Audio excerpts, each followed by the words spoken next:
Première entreprise du jour, LogiqueRDV.fr, une start-up créée en 2016 et spécialisée dans le secrétariat médical sur Internet et par téléphone, utilisée aujourd'hui par des milliers de médecins en France. Avec nous ce matin sur le plateau, son président fondateur, Yoël Ruimi, bonjour. Bonjour. Alors présentez-nous brièvement l'activité de LogiqueRDV.fr. Logique Rendez-vous est tout simplement une permanence téléphonique. Nous assistons les médecins, plusieurs centaines de milliers de médecins, effectivement. Mais pas des millions, comme j'ai dit. Non, pas encore. Pas encore. Bientôt, je vous souhaite. En tout cas, voilà, nous sommes vraiment une vraie permanence téléphonique, entourée d'une vraie équipe de professionnels, de secrétaires médicaux qui connaissent bien leur métier, qui répondent aux attentes des patients, qui puissent également transférer les appels du patient vers le médecin. Nous sommes vraiment des secrétaires, je dirais, à proximité du cabinet médical. C'est comme si nous y étions, mais nous n'y sommes pas, tout simplement. Et donc il y a un site aussi. Il y a un site qui s'appelle LogiqueRDV.fr qui nous permet pour les patients de prendre des rendez-vous en ligne. Je dirais comme l'un de nos concurrents. Oui, j'allais vous dire qu'est-ce qui vous différencie. Moi, je peux le citer, de Doctolib. Oui, alors voilà, oui, effectivement, Doctolib est très très fort sur le marché, je ne vous le cache pas. La seule différence, c'est que Doctolib, c'est une prise de rendez-vous en ligne, d'accord. Ça veut bien dire que les patients peuvent effectivement prendre rendez-vous en ligne, si vous préférez, mais ils n'ont pas réellement de permanence téléphonique. En revanche, ce qu'ils font, ils trouvent des partenaires avec qui ils puissent sous-traiter, je dis sous-traiter, mais c'est pas une vraie sous-traitance, ce partenariat entre la permanence téléphonique et Doctolib. Nous, c'est pas le même principe puisque tout nous appartient, clairement. Logique Rendez-vous, c'est à nous, la permanence téléphonique est à nous, tout est à nous, rien n'est sous-traité. Et alors aujourd'hui, combien de secrétaires médicaux, j'imagine qu'elles sont diplômées, employez-vous? Alors oui, exactement. Nous avons une soixantaine de secrétaires médicales. Effectivement, elles ont toute une formation médicale, c'est important de le préciser. Nous sommes là réellement pour répondre à l'attente des médecins, puisque c'est eux quand même qui sont notre clientèle majeure. Alors nous travaillons avec des cliniques, mais nous travaillons également avec des pôles médicaux. Nous travaillons également avec des médecins généralistes, donc tout dépend après quelle catégorie de médecins. Et combien de rendez-vous sont pris par téléphone ou sur... Écoutez, le mois dernier, nous avons dépassé les 10 millions d'appels, ce qui est pas mal, je pense. Nous sommes arrivés à 10 millions et quelques d'appels. En rendez-vous, nous devons être à plus de 7 millions de rendez-vous, ce qui est pas mal aussi. Donc nous avons vraiment une vraie expertise dans le métier. Et qui prend ces rendez-vous en ligne, en tout cas sur le net? C'est quoi le profil? On est plutôt sur des jeunes, parce que c'est vrai qu'on a quand même tendance à vouloir parler à la secrétaire pour lui. Alors au départ, effectivement, on pensait que c'était une population active, clairement, qui travaille et qui a le loisir de prendre des rendez-vous sur Internet.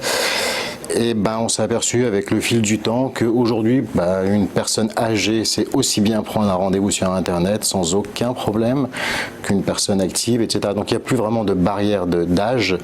Tout le monde peut prendre aujourd'hui des rendez-vous Internet, clairement. Et alors, combien de médecins utilisent vos services? Est-ce qu'ils sont plutôt en France? Est-ce que vous travaillez pour des médecins à l'étranger? Nous travaillons, effectivement, c'est une bonne question, je vous en remercie de l'avoir posée. Effectivement, nous travaillons en France, même en Corse, pour vous dire. La population, aujourd'hui, il est de 70 à 75% de médecins généralistes, c'est important de le préciser. Nous travaillons également en Suisse, donc nous leur apportons notre soutien. Donc nous avons développé aujourd'hui effectivement toute la partie française, mais également nous sommes en train de nous développer en Suisse. Donc ce sont plutôt des médecins libéraux, des médecins qui sont dans les cliniques privées, mais en tout cas, pour le moment, vous ne touchez pas aux médecins dans les hôpitaux, c'est ça? Non. Alors les hôpitaux, ça fait partie, je dirais, d'un marché public. Et aujourd'hui, non, c'est pas notre cœur de métier, clairement. Et alors, comment fonctionne votre modèle économique? Ce sont ces médecins qui vous rémunèrent? Alors, oui, bien entendu, il faut bien que nous soyons rémunérés, que je puisse payer les opératrices. Je comprends bien. Alors, c'est très simple en fait. Aujourd'hui, nous avons une technique de vente qui est, je pense, agréable pour le médecin. C'est que nous proposons à notre clientèle des forfaits. en fonction d'un nombre d'appels. Alors pourquoi nous avons procédé à des forfaits d'appels? C'est parce que nous nous sommes aperçus initialement que certaines sociétés concurrentes utilisent ce que j'appellerais de l'unité d'appel.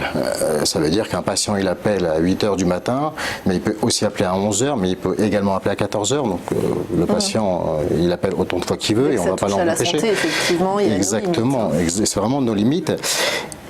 Ce que fait la permanence téléphonique, elle va donc facturer 3 fois l'appel de ce même patient. Donc imaginez-vous que le médecin en phase finale reçoit sa facture et au lieu de payer X centaines d'euros, va payer X milliers d'euros parce que ce même patient a appelé. Donc vous imaginez bien qu'à la fin, le médecin risque de recevoir une mauvaise surprise. Donc je suis parti dans l'idée de dire non, on ne va pas penser à l'unité d'appel, on va penser à un forfait. Peu importe le nombre d'appels, c'est de l'illimité en fait. Vous savez, comme dans les téléphones à l'époque où Bouygues avait lancer ce fameux illimité. Donc on va partir sur de l'illimité pour justement proposer à notre clientèle, peu importe le nombre d'appels que vous recevez ou que nous recevons, nous assurons la permanence téléphonique. Donc c'est comme ça que ça se passe. Et si par exemple on est plus sur des appels un petit peu techniques, c'est-à-dire de gens qui demandent des conseils pour leurs résultats d'analyse ou qui demandent à parler au médecin, où là vraiment on fait appel à la compétence médicale de c'est là justement où exactement. Est-ce que ça change le forfait ou si c'est des Non, en rien ne change le forfait. Ça fait partie de la qualité de notre service. C'est important de le préciser. Petite anecdote. Je ne veux pas rentrer dans le technique médical, mais aujourd'hui, un patient peut tout simplement, et les médecins vont se reconnaître, un taux d'INR. Donc, nous avons, nous, des consignes très simples et très strictes qui dit taux d'INR, on appelle le médecin, parce qu'il peut y avoir des conséquences graves. Donc, on a quand même pas mal de réflexes médicaux qui nous permet aujourd'hui d'appeler le médecin en direct, de transférer le patient vers le médecin, etc. Donc, il est évident que pour nous, la qualité est essentielle et la réponse du patient envers le médecin se fait via notre interface.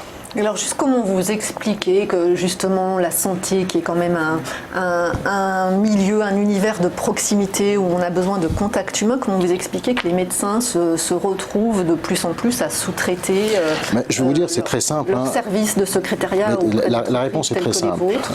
Une secrétaire, une vraie secrétaire au cabinet médical coûte très cher. Il ne faut pas se leurrer. C'est une question financière.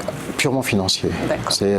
Je pense qu'aujourd'hui, un médecin n'a pas les moyens d'avoir une secrétaire en permanence, clairement. Presque deux, parce que quelles sont les plages horaires? Exactement. Nous, on assure de 8h à 20h tous les jours. Donc, il faut pouvoir assurer. Puis après, je dirais que la secrétaire médicale au cabinet doit prendre des vacances. Elle peut tomber malade, ça n'empêche pas, etc. Donc, il y a quand même pas mal de contraintes. Et les charges sociales ne sont pas les moindres en France. Et alors, comment vous avez financé le développement de la société? Comment vous envisagez de financer la suite? En fait, aujourd'hui, nous autofinançons, très clairement. Donc l'activité génère suffisamment de rentabilité pour s'autofinancer. Alors, effectivement, nous développons plusieurs produits. Donc, autour de la permanence téléphonique, nous avons développé une borne patient qui permet aux patients justement de mettre à jour sa carte vitale, de dire que le patient est en salle d'attente, donc le médecin sait effectivement que ce patient est en salle d'attente. Donc on a développé pas mal d'outils, si vous préférez, dans le parcours patient. Parce qu'on a bien compris qu'aujourd'hui, le monde médical est en train de changer et qu'il faut se rapprocher du fameux parcours patient pour comprendre un petit peu ce que lui attend en revanche, parce que c'est important. Vos prochaines étapes de développement sont plutôt dans ce sens-là, ou plutôt dans la facilité, une facilité encore plus importante? Ça va dans ce sens en fait, puisque si un patient est bien accueilli, si un patient voilà. En fait, il faut que le système soit fluide. Aujourd'hui, on est arrivé à un système un petit peu complexe, je vous le cache pas. Alors effectivement, il y a le projet de santé 2022 d'Emmanuel Macron qui est dans l'air du temps, à savoir si on va y arriver, c'est notre démarche, enfin il fait tout pour. Mais voilà, aujourd'hui clairement, le système médical doit être vraiment très très fluide. Et les urgences doivent être traitées à l'instant T. Et vous, vos prochaines étapes, c'est quoi? C'est de vous développer peut-être un peu plus en Europe? Alors nous aujourd'hui, on est pour de la croissance externe. C'est important de le préciser. Alors vous allez me dire pourquoi de la croissance externe?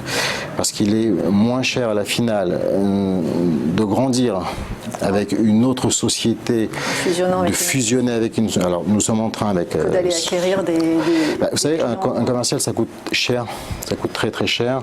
Alors aujourd'hui, la démarche, c'est de se dire, très bien, on va faire de la croissance externe. Donc aujourd'hui, on est en train de s'associer avec Sophie Bernardin du groupe Style Rendez-vous pour justement accroître le potentiel de clients. Il est évident que ça fait plus de travail, mais ça augmente le chiffre d'affaires considérablement. Donc on est plus dans cet esprit de croissance externe. Mais toujours en autofinancement. Toujours en autofinancement.